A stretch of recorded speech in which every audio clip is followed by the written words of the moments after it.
Welcome back to another video in my credit series. इस series में हम ये सारे टॉपिक्स कवर करेंगे। तो चलो आज की वीडियो में चलते हैं। इस वीडियो में हम दो चीजों के बारे में बात करेंगे। पहली चीज होगी कि एज अ न्यूकमर आपको इन सब चीजों के बारे में टेंशन नहीं लेनी है। दूसरा, मैं आपको कुछ टेक्निकल टर्म्स बताऊंगा जो आपको पता होने चाहिए अगर आपको क्रेडिट के बारे में इंफॉर्मेशन चाहिए। सबसे पहली बात, एज अ न्यूकमर आप इस चीज की टेंशन लेते हो कि यार मेरा तो कोई क्रेडिट हिस्ट्री नहीं है।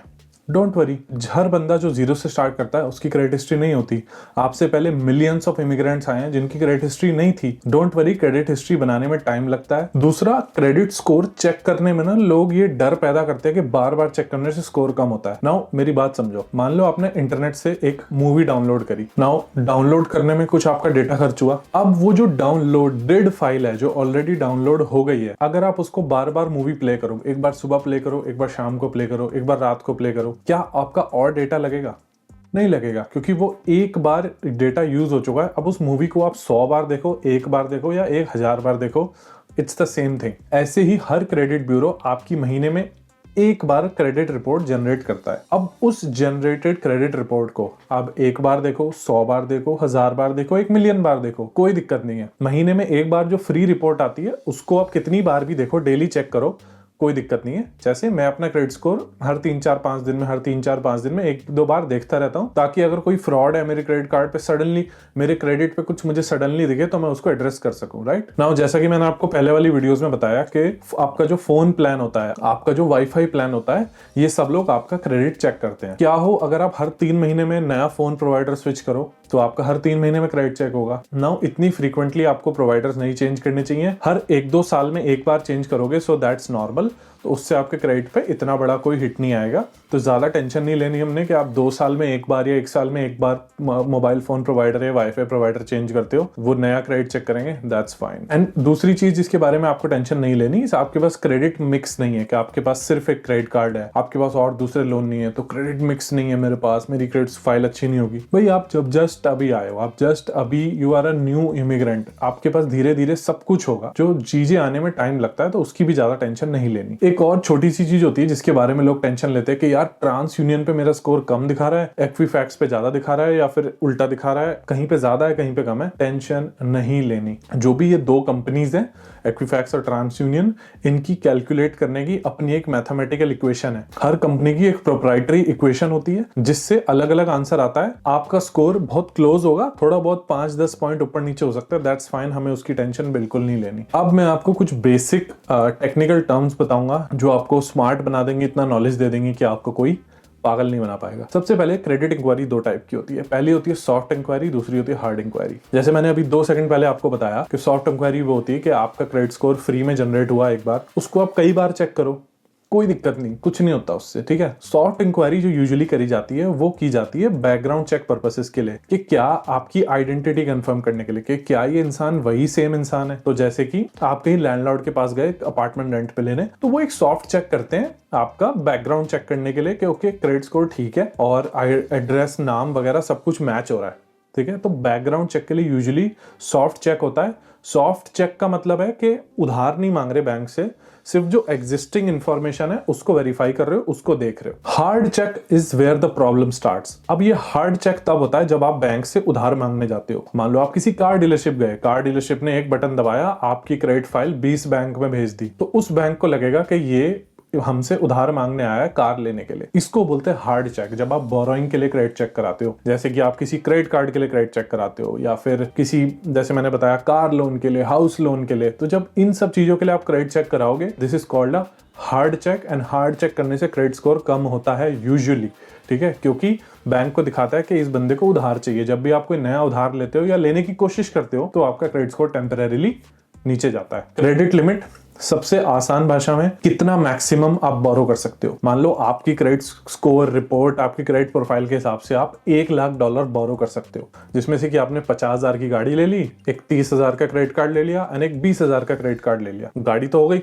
अब बचा 30,000 और 20,000, तो मतलब 50,000 बच गया आपके क्रेडिट कार्ड्स पे। तो यूजुअली ये बोलते हैं कि क्रेडिट लिमिट ये होती है कि आप अपने क्रेडिट कार्ड्स पे कितना खर्चा कर सकते हो। मान लो आपके पास $20,000 का क्रेडिट कार्ड है एंड आपके पास और कोई क्रेडिट कार्ड नहीं है, तो आपकी क्रेडिट लिमिट जो बची है वो $20,000 की बची है। आपने 20,000 में से 5,000 यूज कर लिया तो अब आपकी क्रेडिट लिमिट 15,000 की बची है। ठीक है, अगेन अगला आता है यूटिलाइजेशन रेट, कि आप अपने क्रेडिट कार्ड पे कितना यूटिलाइज कर रहे हो। ठीक है, क्रेडिट लिमिट तो आपको $1,00,000 की अवेलेबल है, आप यूज कितना कर रहे हो। तो अगर आपके पास $10,000 का क्रेडिट कार्ड है, अगर आपको याद हो मैंने आपको बताया था 30% से कम यूज करना है, तो वो आपका यूटिलाइजेशन रेट लो रखता है। ठीक है, दैट मीन्स इस 10,000 के क्रेडिट पे इस इंसान को कितने परसेंटेज यूज करने की जरूरत पड़ रही है अपनी डेली जिंदगी चलाने के लिए। क्रेडिट हिस्ट्री, ये तो शब्द, ये तो सेल्फ एक्सप्लेनेटरी है कि कितने लंबे आपकी क्रेडिट हिस्ट्री है, कितना आपकी क्रेडिट प्रोफाइल कितनी ओल्ड है। ठीक है, एक चीज होती है मिनिमम पेमेंट। अभी जब मैं आपको एक रियल क्रेडिट कार्ड स्टेटमेंट दिखाऊंगा अगली वीडियोस में, तब आपको और अच्छे से समझ में आएगा। तो मिनिमम पेमेंट का मतलब होता है, मान लो आपके क्रेडिट कार्ड का बिल आया $500, तो बैंक बोलता है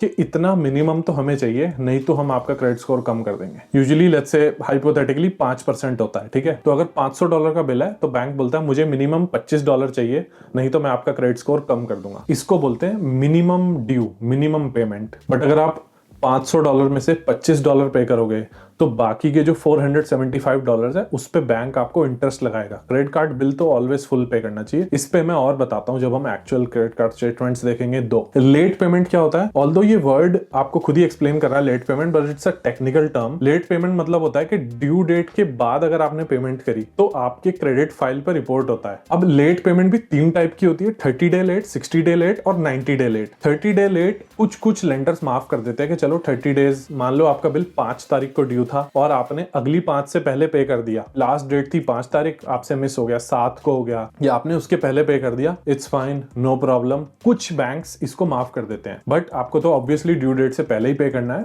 बट कभी कभी किसी केस में माफ हो जाता है। उसके बाद आता है 60 डेज लेट और फिर आता है 90 डेज लेट। ना तो आपको 30 डेज लेट होना है, ना तो आपको 60, ना आपको 90 डेज लेट होना है। आपको ड्यू डेट से 5 दिन और पहले देना है। एक 60 डे लेट से सीधा 100 पॉइंट ड्रॉप होता है, मतलब 700 से सीधा 600 जाएगा स्कोर। अगला टेक्निकल टर्म है क्रेडिट ब्यूरो। मैंने आपको पहले ही बता दिया, एक्विफैक्स और ट्रांस यूनियन ये 2 क्रेडिट ब्यूरोज हैं जो आपका क्रेडिट ट्रैक करते हैं। अगला बहुत टेक्निकल टर्म है, इस टर्म के अलग अलग नाम होते हैं। कोई इसको डेट सर्विस रेशियो बोलता है, कोई इसको डेट टू इनकम रेशियो बोलता है, बट सिंपल टर्म्स में आपकी मंथली कमाई में से कितनी आपके उधारी की तरफ जा रही है। मान लो अगर आप $4,000 मंथली कमाते हो, जिसमें से 500 आपकी गाड़ी की तरफ जाता है, ठीक है, एंड $100 आपके क्रेडिट कार्ड्स की मिनिमम पेमेंट है, बाकी अमाउंट आपके हाउस मॉर्गेज की तरफ जाता है, जो भी जाता है, तो अगर 4,000 में से 2,000 सिर्फ आपके डेट्स की तरफ जा रहा है तो आपका डेट टू इनकम रेशियो 50% है। ठीक है, नाउ ऑब्वियसली आप अभी तक समझ गए होंगे कि भाई डेट टू इनकम रेशियो जितना कम हो भाई उतना ही बढ़िया है, कि मेरी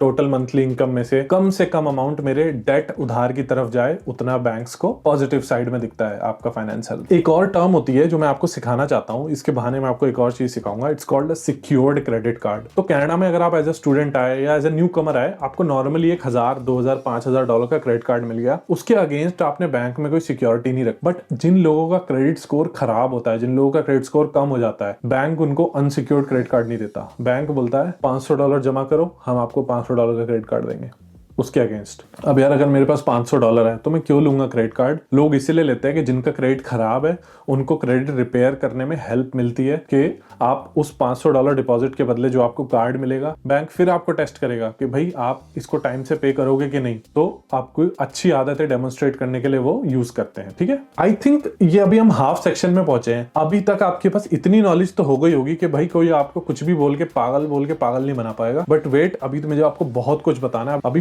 बहुत इंपॉर्टेंट टॉपिक्स अगली वीडियो में डिस्कस करते हैं।